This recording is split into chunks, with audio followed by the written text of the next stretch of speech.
Hello everyone. So today we will see about the speed control methods of induction motor. Already we seen in the previous lectures about few methods which are used to control the speed of induction motors. Okay. So as I stated, uh, so last lecture we have seen about these two methods regarding the speed control. So first one is a stator voltage control method. Second it's a pole changing method. Okay, as we seen in the previous lecture, stator voltage control method. So this stator voltage we are going to control by using the any means. That means first we are controlling the stator voltage of the induction motor by connecting an external resistance in the stator circuit of the motor. Second, by using an auto transformer. Next, by using a thyristor voltage controller, and last one by using a track controller. Okay, so by using all these 4 points, that means by using any one of the mentioned 4 points, you can control the stator voltage of induction motor. Okay, so if I controlling the stator voltage, obviously the torque which is depend on the stator, it changes, and hence your speed of the induction motor can be controlled. But this particular stator voltage control method, as I mentioned, the stator voltage control method is basically suitable to obtain the speed below the rated value. Okay, though this particular methods it is applicable only to get the voltage level, the speed below this the rated value only. Okay, so after that we have seen about the second method which is related with the pole changing method. Okay, so this pole changing method it is mostly suitable only for the squirrel cage induction motor, because slip ring induction motor it has a rotor winding in the rotor side. So these rotor winding poles are actually changing with respect to stator poles. Okay, so it's quite difficult to maintain the speed with the by using the pole changing method, as well as it's quite difficult to change the pole for the slip ring induction motor. Okay, so for that purpose we are only using this method, that is the pole changing method, only for the squirrel cage motor for its control of the speed. Okay, so again in the pole changing method, again we have seen about the three methods. It's a multiple stator winding, it's the first part. Next, it's a method of consequent poles, and third one it's a pole amplitude modulations. Okay, so in this particularly multiple stator winding, as I stated that, so in the multiple stator winding we have the number of stator winding. Okay, so we are mentioning the two stator, that means multiple, the name is given as a multiple. Okay, that means more than one. Okay, so for this multiple stator winding we are providing the two stator winding differently. Okay, and for each stator winding we are providing the different number of poles. That means again I have mentioned that there are, suppose I consider that there are two stator windings are there, and each stator winding has a different number of poles. Okay, now consider, for example, okay, I'm given again the same example which is I told in last lectures. So suppose I have the two windings which is on the stator side. So this first winding has a 6 pole, and the second winding has a 4 pole. Okay, as I change the poles with respect to its winding, so obviously the synchronous speed of the motor will get changed. Okay, that means one which has winding which has pole of one winding which has number of pole of 6, so it has a synchronous speed of 1000 rpm, while the second one, it's a number of poles has 4 numbers, so its synchronous speed will be, it's a 1500 rpm. So depending on the particularly synchronous speed as well as the number of poles, we can change the actual speed of motor. So this is regarding the multiple stator winding. Okay, so in the second part, it's a method of consequent poles. Okay, so in the method of consequent poles we are using this method. Now in this particular method of consequent poles, now we have the we are making the provision for the, we are having the one coil, we are divided into number of coils. Okay, suppose as you know that three phase induction motor has three different phases. So as per phase 1, phase 2, phase 3, so for each phases I splitting this phase with the number of coils. Okay, the suppose I have the long this one, I consider the one phase. Now this one phase I'm not connecting continuously, I'm splitting with the number of different coils, I call it a few coil groups. Okay, and by using the connections or typical connections I can change the speed of the induction motors. So as I stated at the last lectures, so I made the one phase has a 4 coil. This is coil number 1, coil number 2, coil number 3, and coil number 4. So it has a totally 4 coils which is made for the single that is any one of the three-phase induction motors, three-phase induction motor windings. Okay, so here by changing the connections, I can change the control, that is I can change the speed of induction motor as per our requirement. Okay, so as I mentioned here, that means now you can check it A, B, C, D as it is a connection points. So accordingly it will change about the different sections.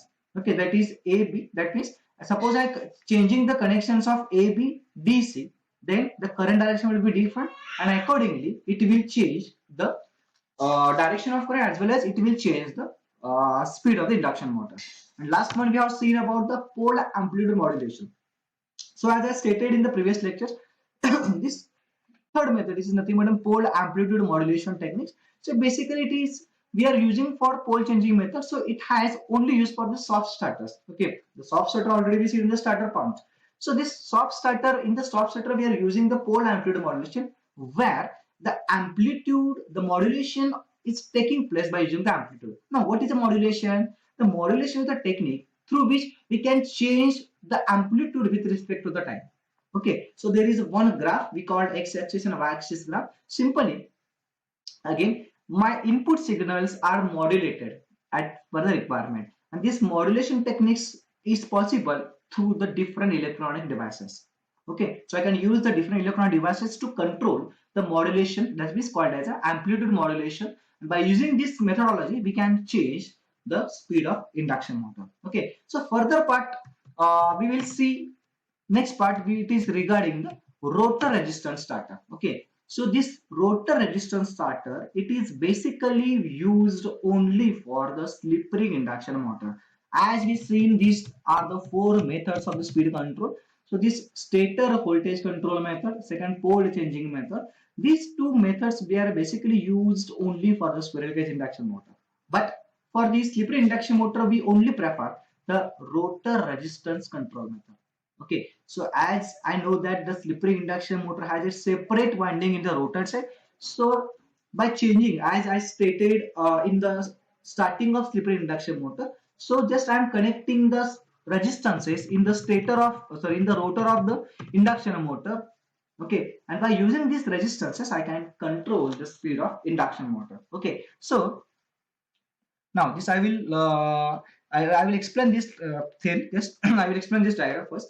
Now here this is a in slip ring induction motor. Okay, so this same figure we are copied from the starter, that is rotor resistance starter. Okay, rotor resistance starter are basically choose for the starting purpose of the slip ring induction motor.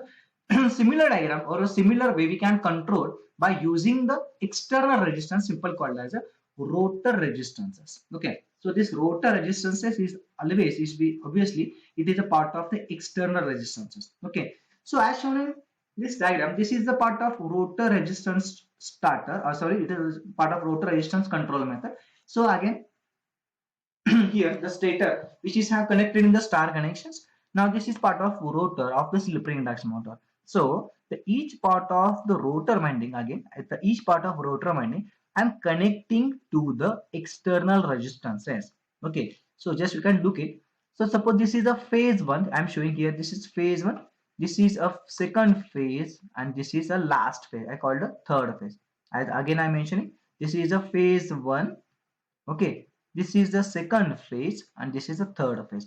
This winding is related only with the rotor side. Okay, stator winding has a different, this is nothing but this part of stator, but specifically this one we are using, it's for a rotor circuit. Okay, so here just look it. So this one end of the circuit, one end of this particular winding, I'm connecting to the common point I call the star point. The other end I'm connected to the resistances, I call external resistance, through this brush and slip ring arrangement. That means you can check it. So I am connecting this one end is connected to star point. The other end, there's another end disconnected to the slip ring brush and towards the external resistances. Okay, again I'm taking the example of second phase. Now this is second phase. Now this you can check the connections. One end is already connected, the second phase. One is already connected to the star point. The other end connected to the resistance through the slip ring and brush arrangement. That is, this part is nothing but a slip ring and brush arrangement. And similarly for third page, just one connection here, and other is towards the this resistance through the slip ring and brush arrangement. Okay. Now, as I stated earlier, now while starting period, that means when I'm going to start the slip ring induction motor, just you have to keep the external rheostat to the maximum position. That means resistance in the this rotor circuit should be maximum. Just once the motor will get the certain speed, then you can decrease the its resistances, so that motor will there is no any power losses take place during the this continuous operation of the induction motor. So these external resistances we are used for the speed control of induction motor. Okay, how we will do it? We will see this part. Okay, so here the rotor resistance control is one among the various methods for the speed control of induction motor. Okay, in this method of speed control, the rotor circuit resistance is varied by connecting a variable external resistance. So I'm reading this sentence one again.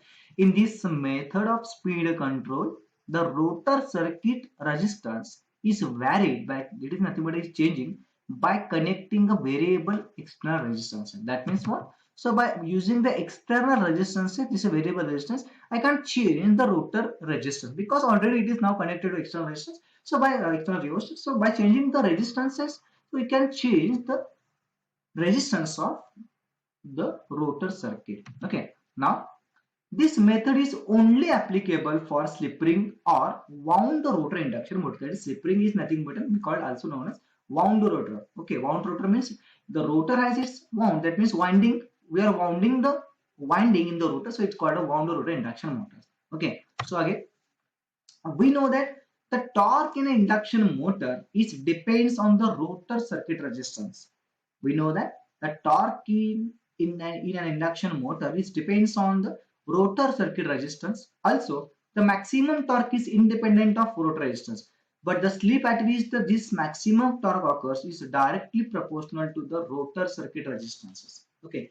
Next, therefore, we change the rotor resistance. The maximum torque will, therefore, if you change the rotor resistance, the maximum torque will remain constant, but the slip will increase. Okay. So this part, that means what they're explaining here. So basically what will happen, the torque of induction motor. Now I'm considering the running condition. If I consider running condition, the torque of induction motor with running condition is always depends on the slip. Okay, what I'm saying, the torque is always dependent on the slip. While it is in running condition, the torque is always proportional to the slip. Okay. Now what will happen? Now suppose I'm changing the resistances. Now I have the torque equation for this induction motor, so I'm not explaining here. Suppose I have the torque equation T, that's a running torque proportional to basically R divided by, so simple called T proportional to S into R divided by square root of R2 square plus SX2 bracket square. If you remember this, you will get the idea. Okay, the torque which is proportional to the S into R2, that is a slip into R2 divided by square root of R2 square plus S into X2 bracket square. Okay, we have seen this formula in the torque equation of induction motor. Okay, so by using that, suppose I'm changing the resistances. Suppose I'm changing the resistances, obviously the torque will get changing. Okay, now if the resistances will change, the torque will change. Now mentioned here, the torque and induction motor is depends on the rotor circuit resistance because it is a direct relation always. Also, the maximum torque is independent of rotor resistances, but the slip at which this maximum torque occurs is directly proportional to circuit resistance. That means the slip at which the maximum torque occurs, this slip is always proportional to rotor circuit resistance.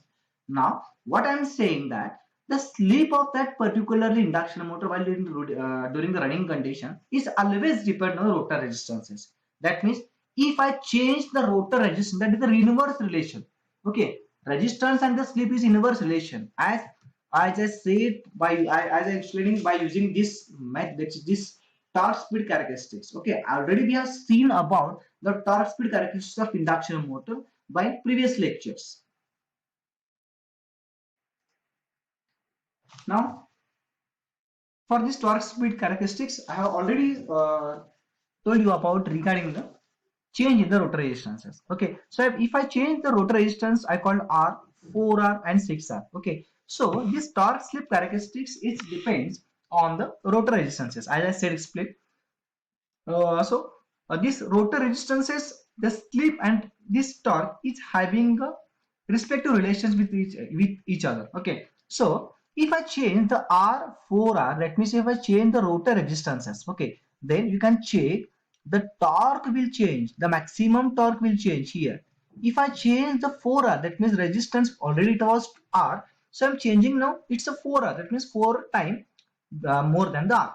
So the maximum torque will change. Okay, again, if I increase the resistance, it becomes now 6R. So again the maximum torque will change. Now what is exact? So maximum torque level is constant. Always the maximum torque level is constant, but the particular slip value, the slip value for the maximum torque will change. You can check it. For the resistance R, now the maximum torque will appear for the 0.2. Now for resistance 4R, the maximum torque occurs for the maybe 0.3. Now here for 6R, the maximum torque occurs for the 0.5. Okay, that is nothing but the slip.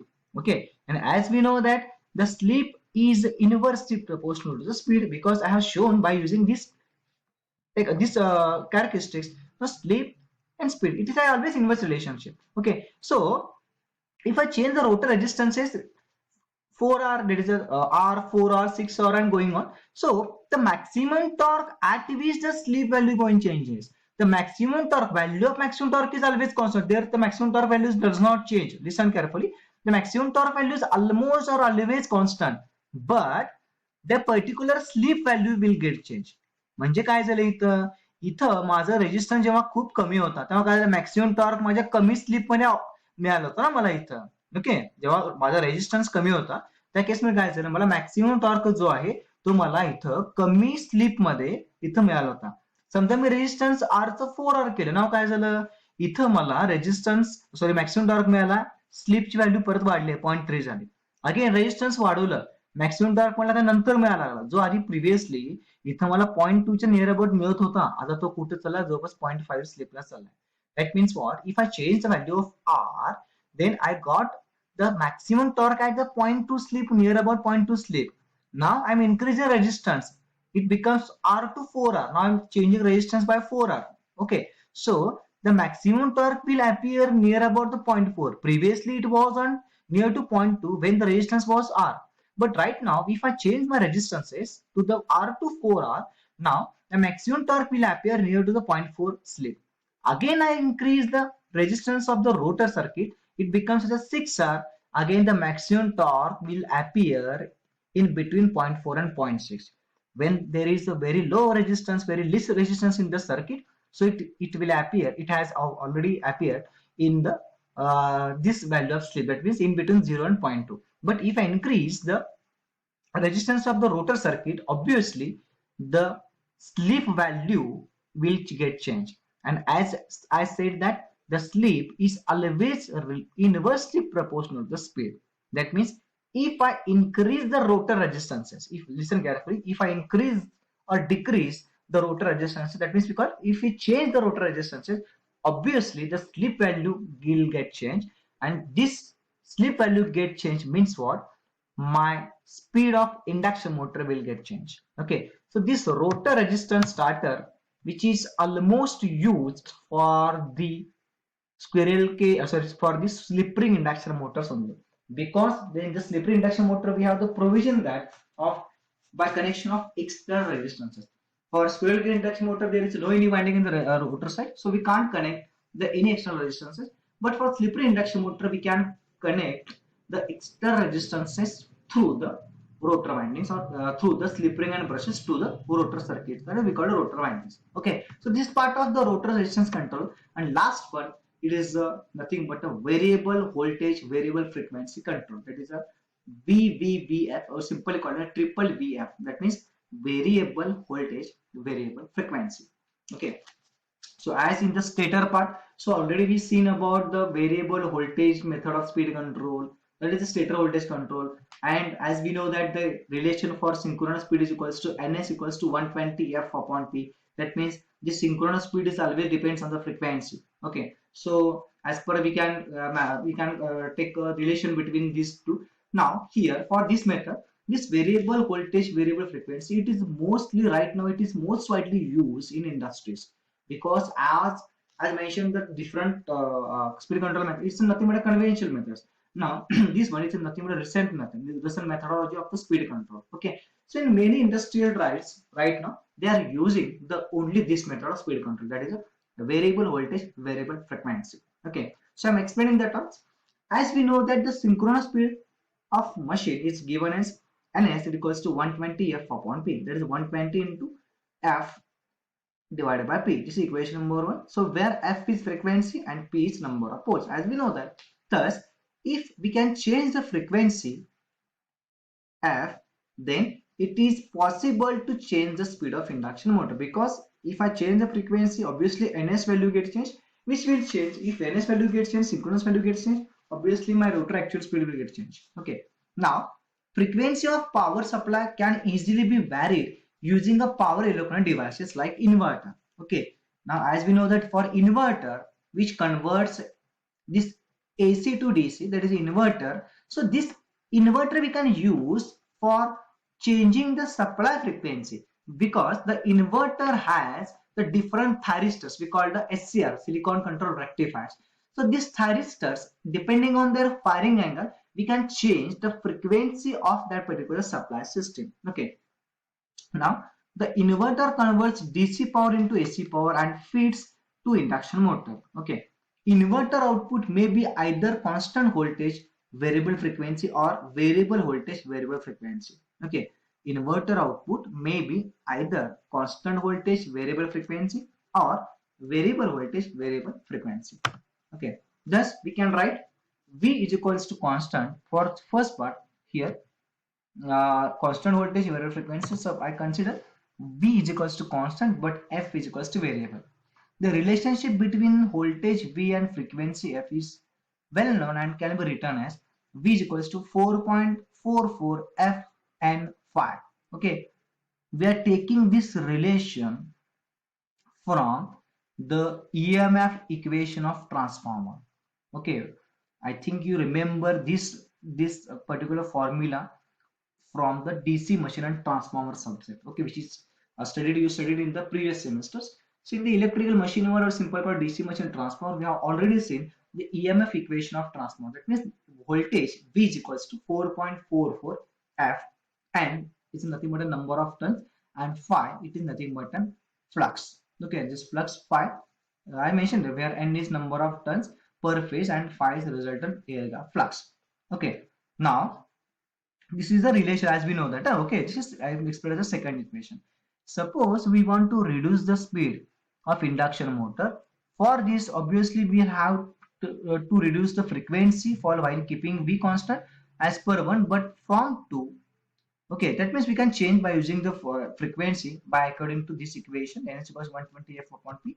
Or second option is while keeping but from 2, but phi is equals to v. That means I am expressing phi is equals to v divided by 4.44 into n. Okay, just I am explaining the phi. Okay, this is equation number 3.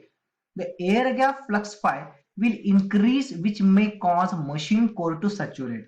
That means air gap flux phi will increase, which may cause machine core to saturate, which is not desirable, because once my machine core gets saturated, then there is obviously the motor will get more and more heat because of the losses which is taking, as we call it as a constant losses, okay, which is taking place in the stator of the simple called the stator as well as core of induction motor. So okay, so we have to concentrate that we have to take precaution that the machine core should not be saturated. Saturate means it's the level we call, beyond that we can't get the increase in the flux. Okay, thus the concept of speed control with constant voltage variable frequency cannot be adopted, because we have already seen about these two methods.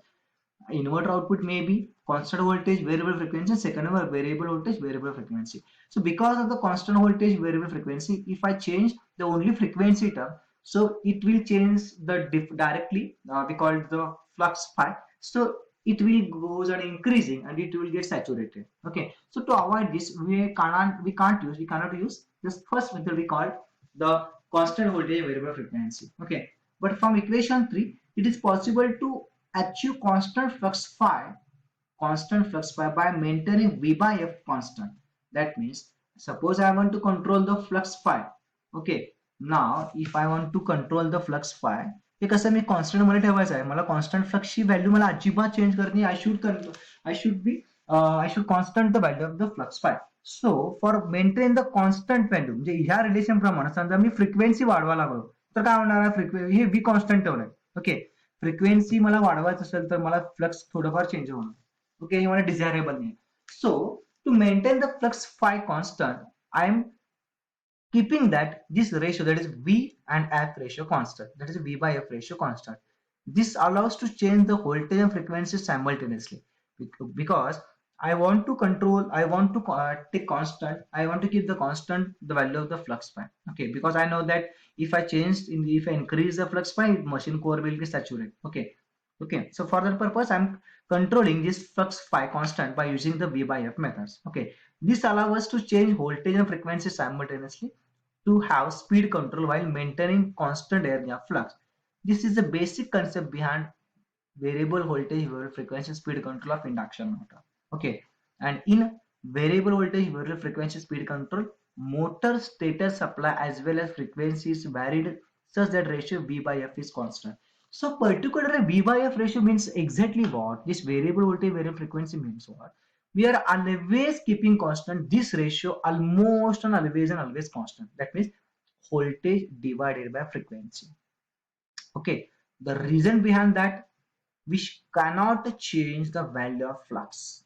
Okay, suppose if I change the value of flux, if flux will get increased, which directly saturate the core of induction motors. Okay, so if the core of induction motor will be saturated, then what will happen? The core also will increase, and once your this core of induction motor is saturated, the motor will drop the more current. Again, there is a creation of the heat, and finally the motor will get burned. Okay, to avoid this, the motor cannot give that much performance. So avoid this, we should keep this flux phi becomes the constant. Okay, so by using the first method, which I mentioned, speed control, the constant voltage, variable frequency cannot be adopted. But in the second part, we are maintaining the flux phi constant by varying V voltage as well as the flux phi. That means मला ह्या equation मध्ये flux पाय constant ठेवायचा आहे. सो I can vary V as well as flux phi, because number of turns is almost constant. Number of turns एखादं तुम्ही design केलं, एखादा winding तुम्ही केलं तर number of turns almost constant होते, काही चेंज होणार नाही. as well as 4.4% तुम्हाला constant term. So we can change only these two, that is the voltage and frequency. Okay, because 4.44 is constant and number of turns is almost constant. एकदा तुम्ही winding design केलं तर तुम्ही बदलू शकणार नाही.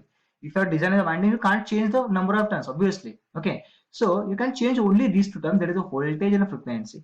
So for this variable voltage, variable frequency, we have to keep this ratio, that is V by F ratio, almost constant. Okay, this is a basic knowledge, this is a basic principle related with the variable voltage, variable frequency.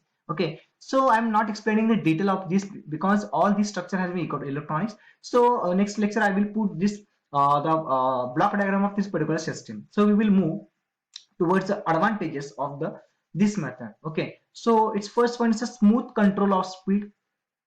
It's a smooth control because we are varying the speed from a lower value to higher as well as higher to lower value by changing by keeping the V by F ratio constant. Second, air gap flux remains constant, hence core will not get saturation.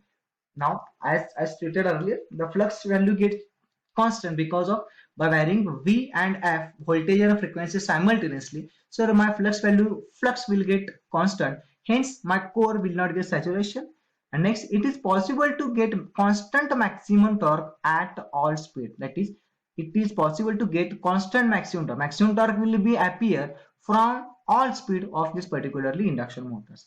So its limitation or disadvantage: control circuit is complicated. That means we have only using electronic circuit, so circuit is complicated. And next one, cost of such arrangement is more. Okay, cost